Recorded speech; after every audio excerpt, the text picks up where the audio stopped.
तो कैसा लगा आपको शहर सर जी? अरे प्रदीप, अभी तो 1 हफ्ता हुआ है, देखते हैं अभी। अरे सर। नमस्ते साहब। हम्म।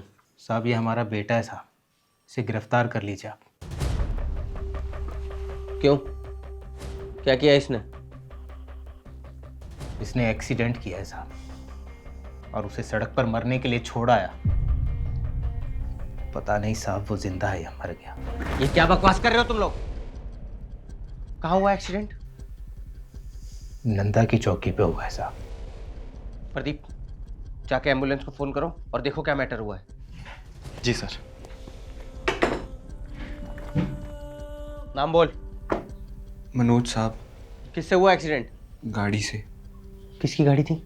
मालिक की गाड़ी थी साहब, ये वहाँ ड्राइवर का काम करता है। कैसे हुआ एक्सीडेंट? वो गाड़ी बहुत तेज स्पीड में थी और सामने वो बाइक वाला एकदम से आ गया, मुझसे कंट्रोल ही नहीं हुई साहब। और उड़ा दिया तूने? हाँ?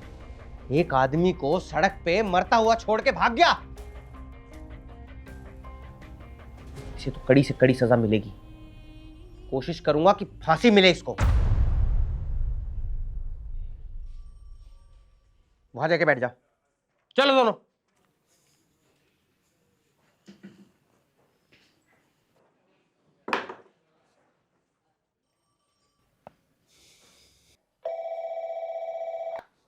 हेलो। हाँ प्रदीप। सर जी आसपास की सारी जगह चेक कर ली, लोगों से पूछताछ कर ली, कोई भी एक्सीडेंट होने की खबर तो है ना इधर। अरे ऐसा कैसे हो सकता है? गुनाह करने वाला खुद यहाँ आकर कबूल कर रहा है और तुम कह रहे हो कि एक्सीडेंट नहीं हुआ है। वही बात तो मेरे समझ में ना आ रही सर जी। लोग अक्सर एक्सीडेंट करके भाग जाते हैं और ये लोग तो खुद थाने चले आए अपनी रिपोर्ट लिखवाने के लिए, वो भी तब जब कोई एक्सीडेंट हुआ ही ना है आज ऐसा कोई। कुछ तो गड़बड़ है सर जी इसमें। ठीक है, तुम एक काम करो, आसपास पूछताछ करो, मैं दोबारा फोन करता हूँ। जी सर। ओए, इधर आओ दोनों।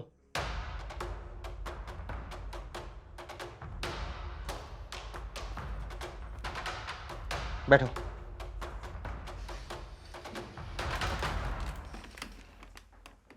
जहां तुम बता रहे हो वहां तो ऐसा कोई एक्सीडेंट हुआ ही नहीं है।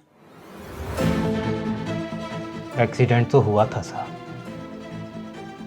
पर जिस तरह से आज वहाँ पुलिस गई उस दिन पुलिस नहीं आई थी साहब।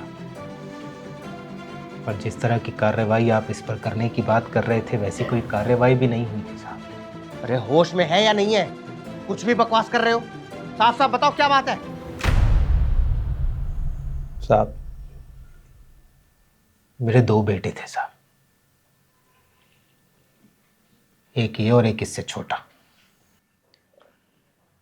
जो 6 महीने पहले एक सड़क दुर्घटना में मर गया साहब। एक अमीर जादे की तेज रफ्तार गाड़ी ने मेरे बेटे की जान ले ली साहब। मैंने इंसाफ के लिए बहुत गुहार लगाई थी साहब, पुलिस स्टेशन के बहुत चक्कर लगाए लेकिन कोई सुनवाई नहीं हुई साहब। सिर्फ यही सुनने को मिला कि तू छोटा आदमी है, ये बड़े लोग हैं,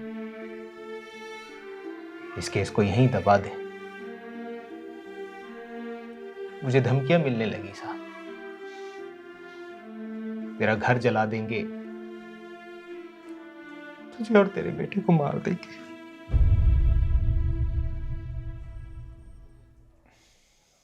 मैं डर गया साहब। एक बेटे को तो खो ही चुका था, दूसरे को खोना नहीं चाहता था साहब, इसलिए चुप रहा। लेकिन साहब बेटे की मौत को भुला नहीं पाया। फांसी की सजा तो बहुत दूर की बात है साहब, जिसने मेरी बेटी की जान ली उसे 1 दिन की जेल तक नहीं हुई साहब।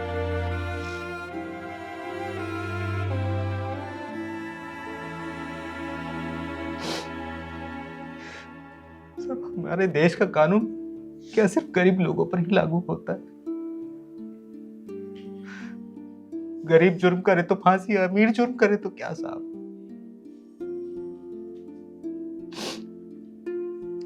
साहब जब एक बेटे की अर्थी बाप अपने कंधे पर लेकर चलता है तो उससे बड़ा दुख और कोई नहीं होता है साहब।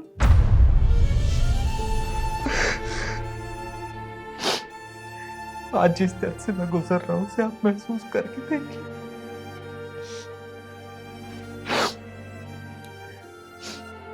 साहब,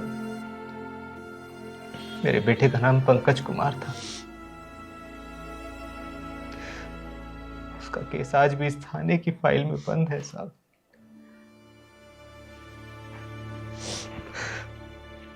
साहब, उम्मीद है आप जरूर कुछ करेंगे।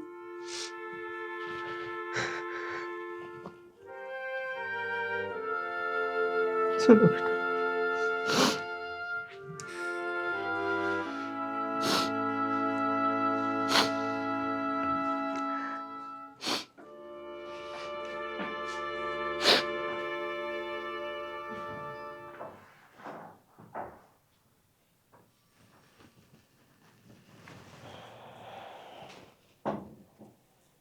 सर जी, इन लोगों को आपने जाने क्यों दिया? जाने दे प्रदीप, आम आदमी था, कानून को उसका फर्ज याद दिलाने आया था। पंकज कुमार की फाइल निकालो, केस रीओपन करना है। जी सर।